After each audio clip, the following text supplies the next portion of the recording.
Menteng sebagai calon ya Eporus yang telah dengan niat yang sungguh-sungguh bersumber dari Tuhan dengan tulus akan mempersembahkan hidup saya untuk menjadi pimpinan HKBP. Saya akan menyampaikan hal-hal yang sangat penting untuk acara kita pada saat ini. Kalau kita bicara tentang menatap masa depan HKBP, maka kita harus melihat kondisi real gereja kita saat ini. Mungkin beberapa statistik yang perlu untuk dikedepankan untuk melihat peluang dan kesempatan gereja kita dalam menatap masa depan. Gereja kita terdiri dari 32 distrik, 839 resort dan 3.686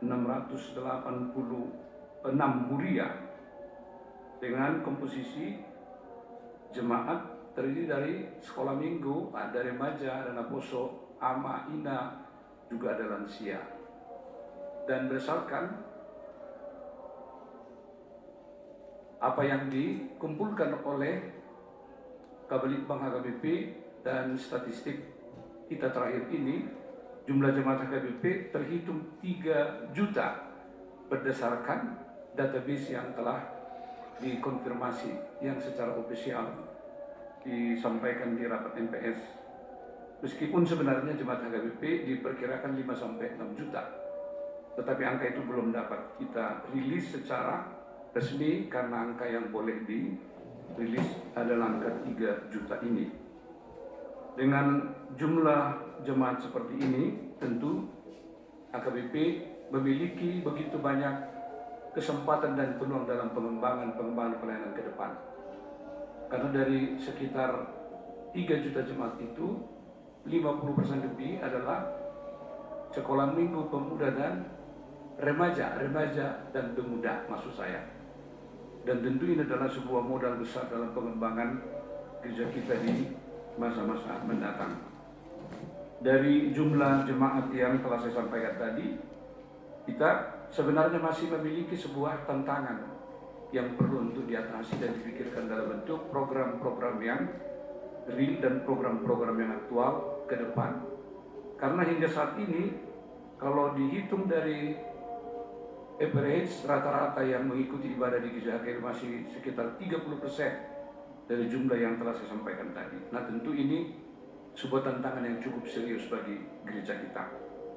Dengan angka 30% inilah HKBP dapat menghimpun dana ke BPSK dalam rangka menutupi seluruh kos pembiayaan, penggajian seluruh full timer atau pelayan penuh waktu di gereja HKBP dan juga biaya operasional dari tingkat pusat, distrik, resort. Nah, tentu ini merupakan sebuah tantangan kita karena kita belum dapat mengoptimalkan jumlah jemaat yang menghadiri persekutuan-persekutuan di tengah-tengah gereja. Tapi saya memberikan apresiasi yang tulus kepada pimpinan HKBP di periode ini, khususnya kepada Eporus HKBP yang terus dengan kecepatan tinggi, bahkan kadang-kadang speeding ya, untuk menempuh sebuah tujuan tertentu, telah dapat menuntaskan pembayaran dana pensiun, melunasi utang-utang yang cukup besar, termasuk juga membayar utang yang belum terbayarkan sampai sebelum pembayaran yang sudah dilakukan beberapa bulan yang lalu, yaitu beban hutang kita kepada Gedung Soko Merpikir HKBP. Karena itu saya cukup gembira melihat apa yang telah dicapai oleh pimpinan kita dalam beberapa program-program yang telah dapat dilaksanakan. Karena itu berdasarkan pemetaan yang sudah saya sampaikan tadi, tentu kita ingin mencapai beberapa hal yang perlu melalui sebuah sinergitas kerjasama yang baik dari seluruh pengerja dalam struktur organisasi kita, dari pusat hingga ke huria, dengan mengupayakan dalam satu periode ke depan jumlah warga jemaat yang menghadiri kebaktian-kebaktian di gereja harus kita pacu dari 30% hingga sampai 75%, supaya paralel dengan apa yang kita harapkan dengan income yang dapat diperoleh untuk menutupi dan dapat membiayai seluruh bekerja penuh waktu di HKBP dan dapat membiayai biaya operasional HKBP yang hingga pada saat sekarang ini belum dapat secara optimal menutupi seluruh kos operasional HKBP. Karena itu, maka saya memiliki sebuah kerinduan dan sebuah komitmen ke depan bahwa HKBP harus menetapkan berbagai program-program yang unggulan yang dapat meningkatkan peran serta dan melayani remaja, pemuda dan sekolah minggu yang kita lihat masih perlu untuk kita tingkatkan ke depan. Kalau kita belajar dari gereja-gereja di sekitar kita, mereka sudah dapat menghasilkan program-program yang dapat meningkatkan partisipasi warga dalam mengikuti peribadahan-peribadahan dan pelayanan di tengah-tengah gereja HKBP. Kita juga ingin mendorong supaya pendeta dan warga jemaat mengalami sebuah peningkatan kehidupan spiritualitas melalui pelayanan-pelayanan yang akan dilaksanakan oleh HKBP di waktu-waktu mendatang. Secara organisasional, HKBP juga perlu lebih efisien, efektif, dan lebih berintegritas dalam seluruh aras pelayanannya, supaya gereja kita boleh menjadi gereja masa depan, bukan gereja masa lalu. Karena itu saya merencanakan beberapa hal yang perlu untuk dilakukan ke depan. Pertama, melaksanakan visi dan misi HKBP sesuai dengan aturan HKBP dan Renstra.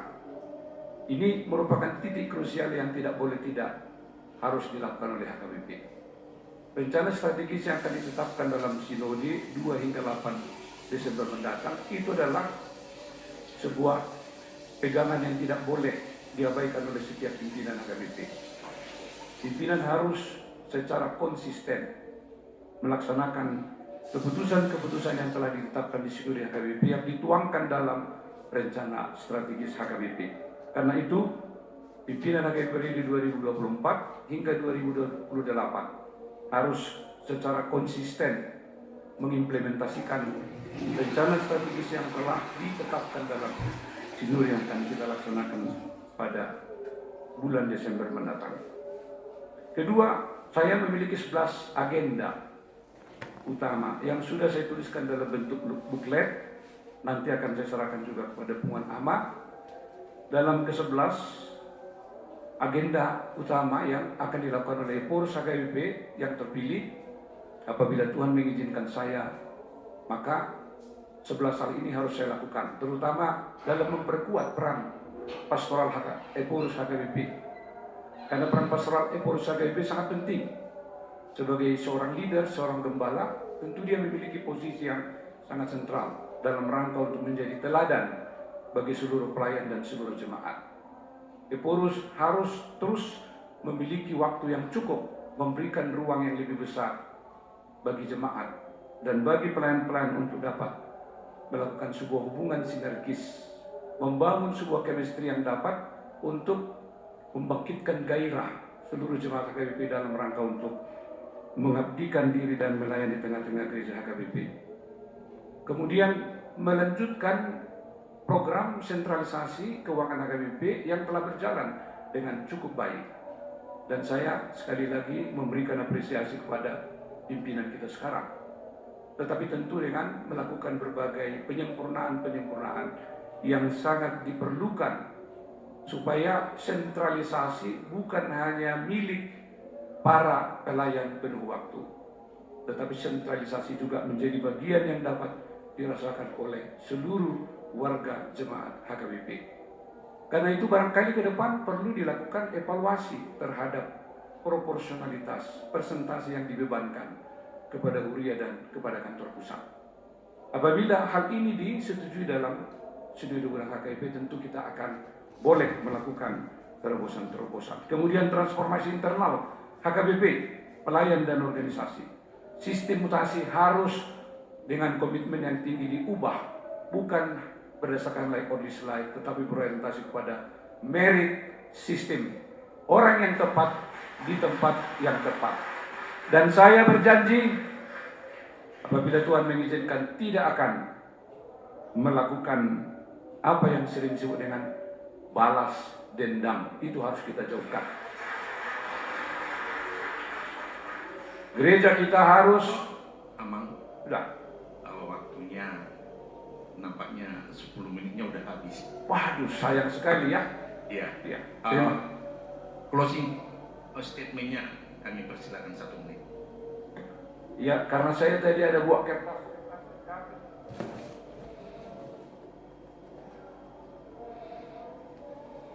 Jadi closing statement saya karena 1 menit aja. Apabila Tuhan memperkenankan saya terpilih menjadi pengurus HKBP, beberapa hal yang saya lakukan. Pertama, membuka telinga dengan selebar-lebarnya untuk mendengar masukan, usulan, bahkan kritik dari siapapun. Kedua, menggembalakan HKBP dalam semua aras pelayanan kita dengan prinsip bulus mula ulaun. Yang ketiga, melaksanakan mutasi dengan prinsip merit system dan menghargai local wisdom gereja HKBP, yaitu Parhaha Maranggion. Dan dengan ini kita tetap menjaga dan memelihara dengan baik local wisdom yang sudah ada di tengah-tengah gereja HKBP. Jadi jangan ada senior lagi balik lagi ke gereja kecil. Ini bukan sikap yang terpuji, ini harus menjadi sebuah tantangan kita ke depan. Demikian, terima kasih. Mau lihat deh, pertanyaan pertama saya bacakan.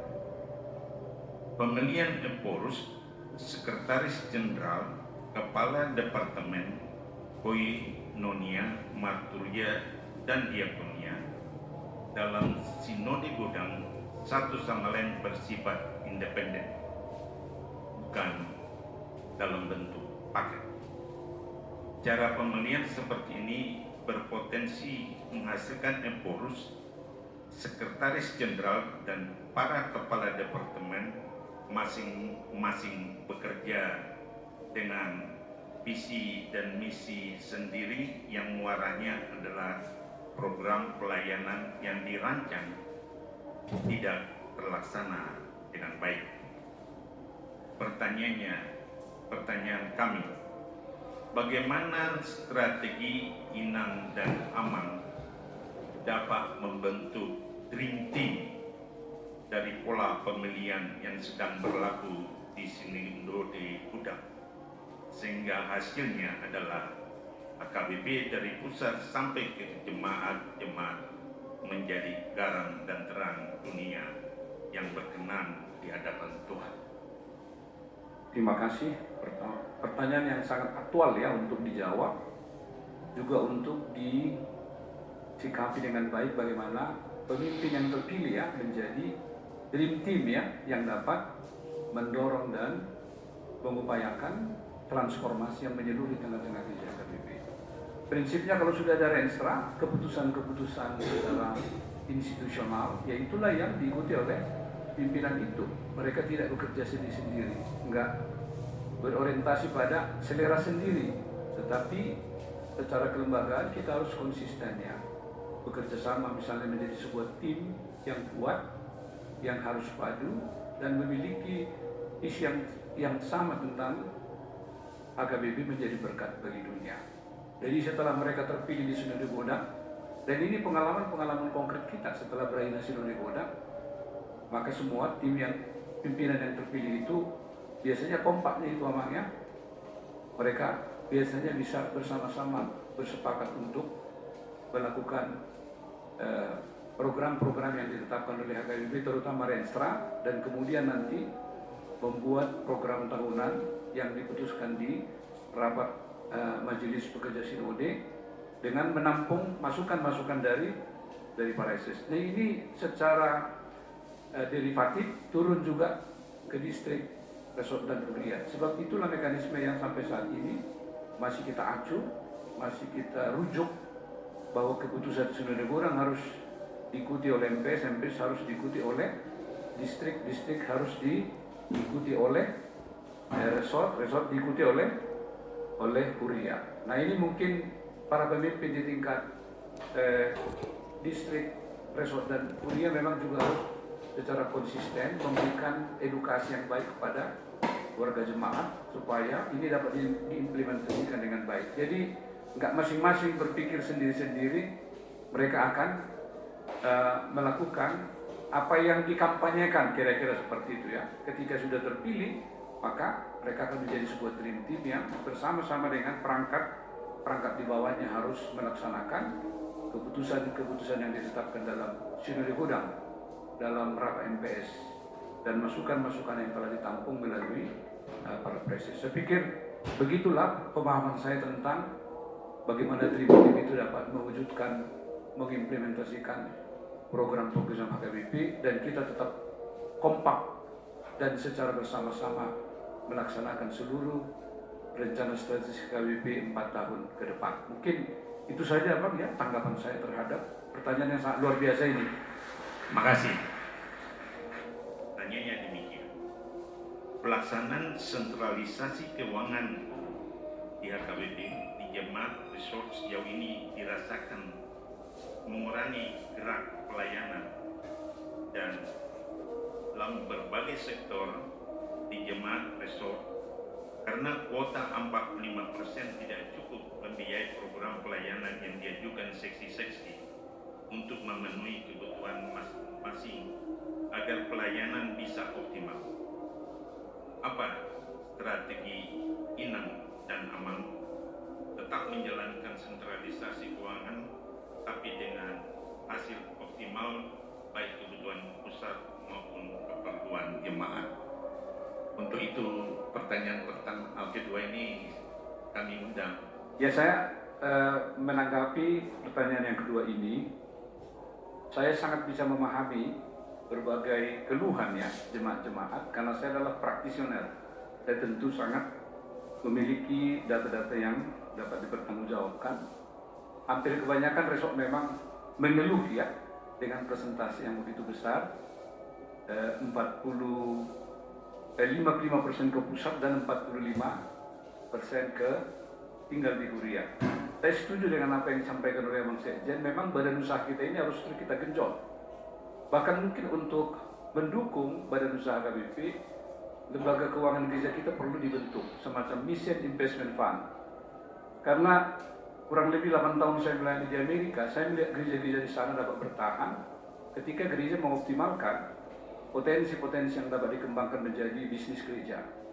Nah, memang ada persoalan kita, persoalan teologis gereja Lutheran yang sangat konservatif, sehingga kita sedikit lebih mendua tentang gereja GKI misalnya dengan GPIB yang lahir sebagai bagian dari tradisi Calvin, dan tentu menurut Max Weber inilah salah satu keuntungan gereja-gereja yang ada dalam apa yang dinamakan Calvinis. Mereka lebih terbuka untuk mengembangkan usaha-usaha lainnya dalam pengertian kapitalisme.